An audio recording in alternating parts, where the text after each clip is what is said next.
Hey guys, welcome back to my new video. तो आज के वीडियो में मैं आपको बताऊंगी दो ऐसे नर्सिंग कोर्सों के बारे में जो बहुत ही रिपीटेड क्वेश्चन आ रहा था। उसके बारे में इंफॉर्मेशन आप लोग को चाहिए था, तो मैं आपको दोनों को रिलेट करके आपको बताती हूँ। ठीक है, तो मैं आज आपको बताऊंगी ANM and GNM nursing course के बारे में। ये दोनों कोर्स के सारे डिटेल्स, कितने इसके क्वालिफ़िकेशन क्या चाहिए इस फॉर्म को अप्लाई करने के लिए, ये कितने साल का होता है, कौन कौन अप्लाई कर सकता है, ये सारा कुछ।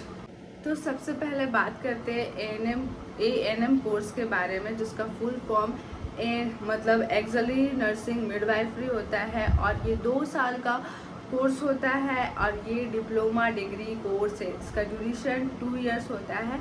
अब बात करते हैं इसका एज लिमिट क्या होना चाहिए इस फॉर्म को अप्लाई करने का। तो आपका झारखंड वाला में भी दिया हुआ था 17 to 35 इयर्स आपको चाहिए। ठीक है, इस फॉर्म को अप्लाई करने के लिए 17 to 35 इयर्स आपका एज लिमिट दिया गया है। ठीक है, अब बात करते हैं कि इस फॉर्म को कौन कौन अप्लाई कर सकता है, मतलब क्या क्वालिफिकेशन चाहिए आपको इस फॉर्म को अप्लाई करने में।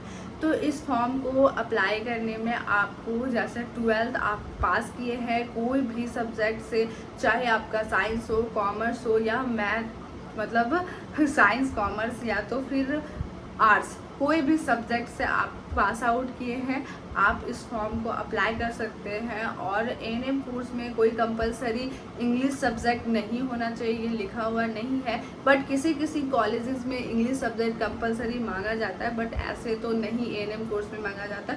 तो अगर आपने कोई भी स्ट्रीम से 12th पास आउट किया है तो आप इस फॉर्म को अप्लाई कर सकते हैं एएनएम नर्सिंग कोर्स को।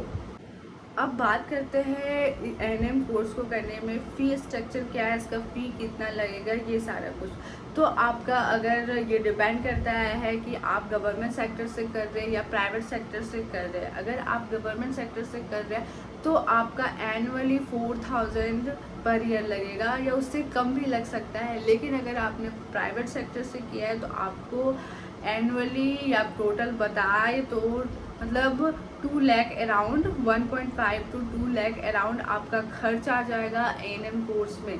ठीक है, पूरा फीस का इतना लगेगा, या इससे ज़्यादा भी लग सकता है, पर ये डिपेंड करता है कि आप कौन से कॉलेज, प्राइवेट कॉलेज में हो या गवर्नमेंट कॉलेज में या प्राइवेट कॉलेज में कौन सा। तो ये सारा कुछ आपको लेकिन पता करके जाना है कि वो काउंसिल से रजिस्टर है या नहीं है। तो अब बात करते हैं कि एएनएम नर्सिंग कोर्स में क्या क्या पढ़ाया जाता है। तो आपको इसमें चाइल्ड प्रमोशन के बारे में पढ़ाया जाएगा, कम्युनिटी हेल्थ के बारे में पढ़ाया जाता है, फंडामेंटल के बारे में पढ़ाया जाता है, मिडवाइफरी के बारे में पढ़ाया जाता है, एंड बहुत सारे सब्जेक्ट्स हैं और जिसके बारे में आपको इसमें एएनएम कोर्स में पढ़ाया जाता है। अब बात करते हैं अगर एएनएम नर्सिंग कोर्स आपने किया है तो आपको जॉब कहाँ मिल सकता है, मतलब आप जॉब कहाँ। तो एएनएम नर्स का मतलब होता है कि आप जो नर्स मतलब देखभाल करना, ठीक है, पेशेंट का केयर करना। तो आप नर्सिंग मतलब staff, as a nursing staff nursing home में काम कर सकते हैं, प्राइवेट हॉस्पिटल में काम कर सकते हैं, गवर्नमेंट हॉस्पिटल्स में भी काम कर सकते हैं, या कम्युनिटी हेल्थ में भी आप कर सकते हैं। अब बात करते हैं एक एएनएम नर्सिंग का सैलरी क्या होती है। ठीक है, अगर आपने कोर्स किया तो ऑफकोर्स आपको जॉब के बाद सब इंसान जॉब और सैलरी के बारे में सोचता है कोई कोर्स करने में। तो आपका इसमें सैलरी, आपका अगर स्टार्टिंग है, आपके पास एक्सपीरियंस नहीं है, अगर आप प्राइवेट से कर रहे हैं या गवर्नमेंट से, तो अलग अलग दोनों का सैलरी है। आपका अगर प्राइवेट सेक्टर से कर रहे हैं तो आपका 8K से 10K तक आपका सैलरी हो सकता है, पर गवर्नमेंट में इससे ज़्यादा हो सकता है। और अगर प्राइवेट गवर्नमेंट सेक्टर की बात करते हैं तो आपका 10K, मतलब 10K से एबव, मतलब 15K तक आपका सैलरी हो सकता है।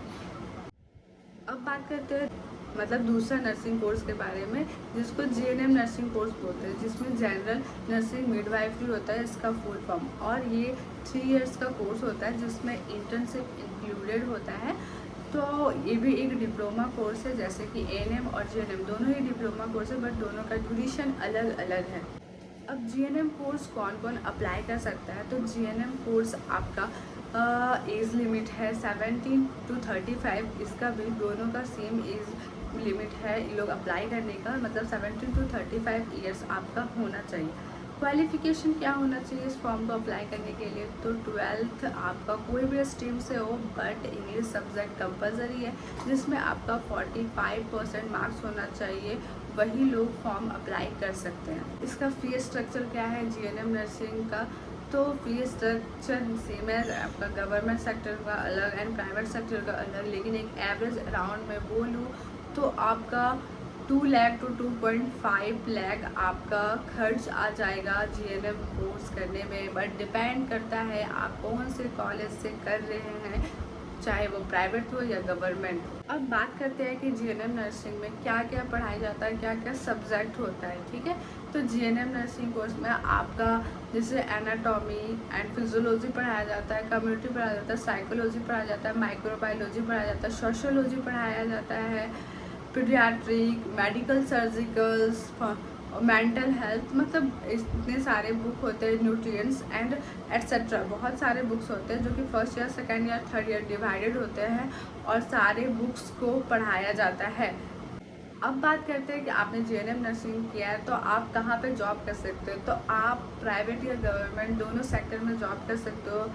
As a nursing staff, nursing officer आपको जॉब मिल सकता है, कम्युनिटी हेल्थ ऑफिसर, ये बहुत सारा है जो एनजीओ में आप काम कर सकते हैं। अब नेक्स्ट स्टेप में बात करते हैं कि जीएनएम नर्सिंग का सैलरी कितना होता है। तो आपका जो स्टार्टिंग सैलरी होगा वो 15K to 20K आपका सैलरी होगा स्टार्टिंग वाला।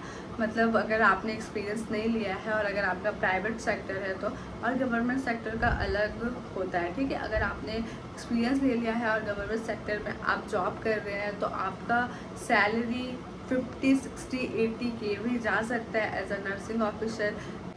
मैंने दोनों का डिफरेंसेस बता दिया है, दोनों का सारा कुछ बता दिया है कि कौन सा कोर्स में क्या कितना सैलरी मिलता है, कितना फ़ी लगता है। ठीक है, तो वो तो आप पे डिपेंड करता है, कोई भी कोर्स ख़राब नहीं होता है।